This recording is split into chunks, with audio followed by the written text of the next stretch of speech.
ये जो उदयपुर की जो घटना हुई है, इस घटना से हमें क्या शिक्षा लेनी है, हमारे को कैसे शिक्षा लेनी है।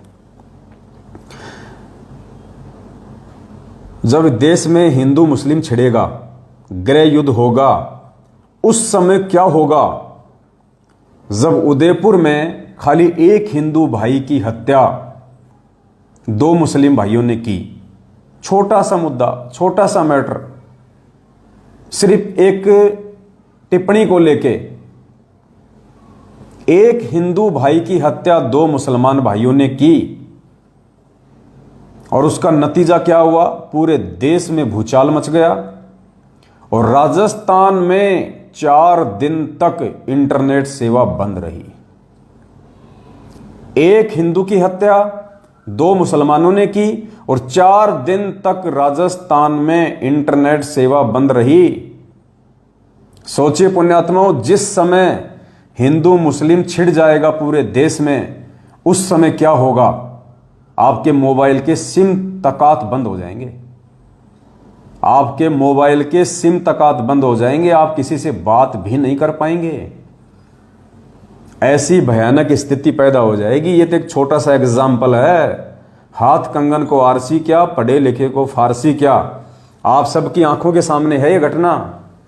सिर्फ एक हिंदू की हत्या मुसलमान ने की और 4 दिन तक राजस्थान में इंटरनेट सेवा बंद रही।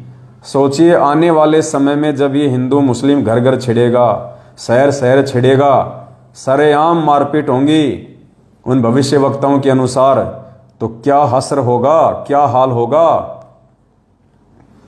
इसलिए दास आपको पहले से कहता आ रहा है पुण्यात्माओं कि वर्तमान का जो ये समय चल रहा है साध संगतियों का, और इन साध संगतियों में पूज्य गुरुदेव भगवान ने जिन जिन अपनी विशेष प्यारी आत्माओं को जोड़ दिया है, उन आत्माओं ने ज्ञान आधार से अपने आप को पक्का कर लेना है, भक्ति मार्ग पे अपने आप को दृढ़ कर लेना है। गुरुदेव भगवान को परमात्मा मान के, पतिव्रता धर्म को अपना के, गुरुदेव भगवान को भोग लगा लगा के, साध संगतियों में आके 5 यज्ञ की खीर खा के, ज्ञान आधार से अपनी हर प्रकार से शंकाओं का समाधान करवा के और नियमित मर्यादा में रह के भक्ति करके, हमने उस आने वाले विनाशकारी समय के समय अपने अंदर वो विश्वास पैदा करना है कि उस समय ना तो ये पवन दास आपको लाइव आके समझाएगा, हो सकता है आपको गुरुजी के सत्संग भी सुनने का मौका ना मिले, क्योंकि लाइट पानी सब गुल, इंटरनेट सेवा बंद, मोबाइल बंद, कहां से सुनोगे भाई। आजकल हम लोग लाइट पे निर्भर हो गए, मोबाइलों पे निर्भर हो गए, कहां से सत्संग सुनोगे। कौन आपको हिम्मत देगा उस समय, उस विनाशकारी समय में, उस डर और भय के माहौल में कौन आपको हिम्मत देगा, कौन आपको दिशा निर्देश देगा, कौन आपको गाइड करेगा। उस समय वही आत्माएं इस भक्ति मार्ग पे टिक पाएंगी, वही आत्माएं अपने गुरुदेव भगवान पे विश्वास करके दृढ़ रह पाएंगी। वरना हथियार डाल देंगे, अच्छे अच्छे भगत हथियार डाल देंगे उस समय जब सरेआम मारकाट मचेगी।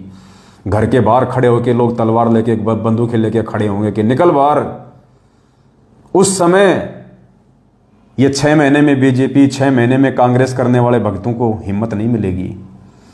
उस समय ये रक्तदान और देह दान करके प्राइवेट बैंक को, प्राइवेट हॉस्पिटल को, उसी खून को ऊंचे दामों में 10-15 गुना ज्यादा कॉस्ट पे बेचने में मदद करने वाले ये मूर्ख भक्तों के अंदर हिम्मत नहीं आएगी।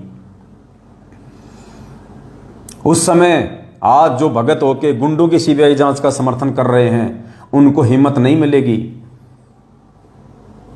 उस समय इन कुपात्रों को जो ज्योति पाठ और दान का पैसा देके अपने कर्म फोड़े जा रहे हैं, उन भगत भाई बहनों को हिम्मत नहीं मिलेगी और वो हथियार डाल देंगे, वो सरेंडर हो जाएंगे और परमात्मा की भक्ति और मर्यादाओं से दूर हो जाएंगे।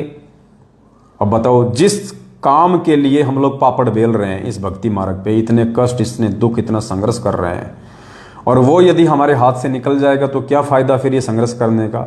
इतने दिनों तक परमात्मा की भक्ति पे लग के चलने का क्या फायदा फिर। तो पुण्यात्माओं, उस समय में मंसूर की तरह यदि कोई अडिग रहेगा, मीराबाई की तरह यदि कोई संघर्ष करेगा, तो सिर्फ और सिर्फ ये सत्सेवक भाई बहन होंगे जो आज सात संगतियों में आ रहे हैं, जो हर प्रकार से ताने सहन कर रहे हैं, हर प्रकार से मैनेजमेंट की धमकियां सहन कर रहे हैं, उनकी मार और पिटाई सहन कर रहे हैं। इन्हीं आत्माओं को परमात्मा उस विपत्ति के समय में हिम्मत देगा और मालिक रक्षा करेगा, क्योंकि पूज्य गुरुदेव जी का वचन है कि आपत्ति के समय परमात्मा अपनी विशेष आत्माओं की रक्षा करता है। अब वैसे देखा जाए तो सभी परमात्मा की विशेष आत्मा है, लेकिन एक सत्संग में गुरुजी ने बताया कि विशेष आत्मा कौन होती है। वो देना मेरा मोबाइल भगत जी।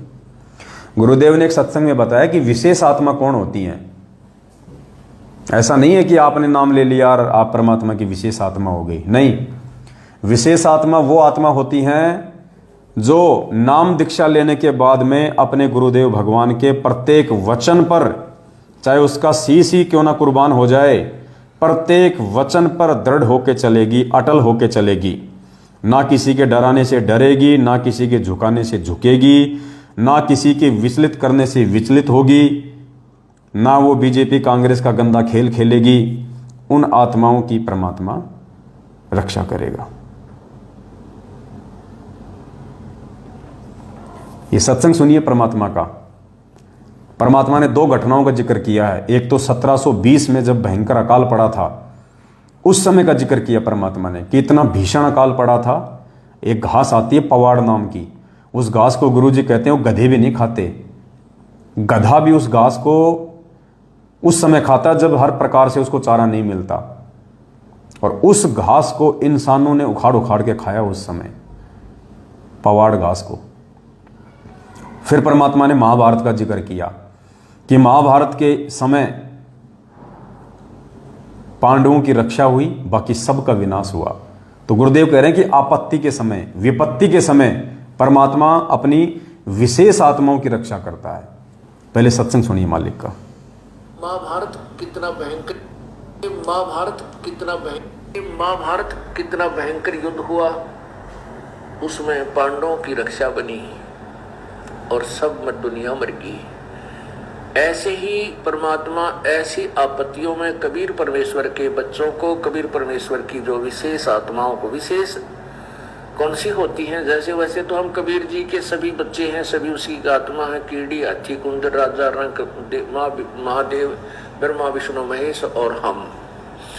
विशेष आत्मा वो है जो उनकी आज्ञा का पालन करके उनके अनुसार चल रहे हैं। जैसे एक पिता के 5-6 बेटे हैं और 2 पुत्र उसकी आज्ञा का पालन ना करके बकवाद करते हैं, कि तो चोरी करते हैं, कि तो लठ बजाते हैं, कोई झगड़ा करते हैं, तो वो विशेष आत्मा उसके बच्चे नहीं है। आत्मा में दुख तो होता है, लेकिन वो उसकी आज्ञा से बाहर जा करके है, तो उन पर विशेष ध्यान ना दे करके पिता उनकी तरफ विशेष ध्यान देता है जो उसकी मर्यादा में चल रही। तो परमात्मा ने स्पष्ट कर दिया अपने सत्संग में, ये सत्संग ही पुण्यात्माओं परमात्मा का भक्ति का विधान है। और जिस आत्मा ने इन सत्संगों को आधार नहीं बनाया, सत्संगों के सार को नहीं समझा, सत्संगों में ही परमात्मा ने भविष्य की झलक दे रखी है, संकेत कर रखे हैं। तो गुरु जी कहते हैं कि वैसे तो कबीर परमात्मा के सभी बच्चे हैं, लेकिन विशेष आत्मा कौन होती है। जैसे एक बाप के 4 बच्चे हैं, 2 बच्चे तो उस बाप की आज्ञा में चलते हैं और 2 बच्चे बाप की आज्ञा से बाहर होकर लड़ाई झगड़ा करते हैं, उल्टे काम करते हैं। तो आपत्ति के समय उन आज्ञा में रह के चलने वाले बच्चों की रक्षा होगी। तो आज हम सतगुरु रामपाल जी भगवान के सभी बच्चे हैं, मैनेजमेंट वाले भी उन्हीं के बच्चे हैं, हम सत्सेवक भी उन्हीं के बच्चे हैं। अब आज्ञा में कौन चल रहा है, इसका निर्णय परमात्मा के वचन करेंगे, परमात्मा जी के सत्संग करेंगे, परमात्मा का भक्ति विधान करेगा। ये राजनीति, आरक्षणों में सहयोग, रक्तदान, देदान, कुपात्रों को ज्योति पाठ और दान का पैसा, भक्तों को मारपीट करना, साथ संगति ना करने देना, गुरुजी की फोटो को, गुरुजी की ज्योतियों को पैरों से फेंक देना, भक्तों में भय पैदा करना, भक्तों को गुरुजी के ज्ञान के विरुद्ध चलाना, ये सारे वचन तोड़ने वाले काम कौन कर रहा है। सतलोक आश्रम मैनेजमेंट हरियाणा। तो स्पष्ट कर दिया परमात्मा ने, उस विनाशकारी समय में, उस आपत्ति के समय में उन आत्माओं की बिल्कुल भी रक्षा नहीं होगी जो आज अपने बाप के वचन को तोड़ रही हैं। तो बाप के वचन को सत्सेवक तोड़ रहे हैं या सतलोक आश्रम मैनेजमेंट हरियाणा वाले तोड़ रहे हैं, ये आप सभी भगत भाई बहनों ने निर्णय करना है। ज्ञान आधार से दास की सेवा केवल आपको सच्चाई से समय समय पे परिचित करवाना है। तो गुरुदेव ने अपने इस विशेष सत्संग में बिल्कुल क्लियर कर दिया कि जो अपने गुरु के वचन को तोड़ेगा और भक्ति भी करेगा, उसकी उस विनाशकारी समय में बिल्कुल भी परमात्मा रक्षा नहीं करेगा।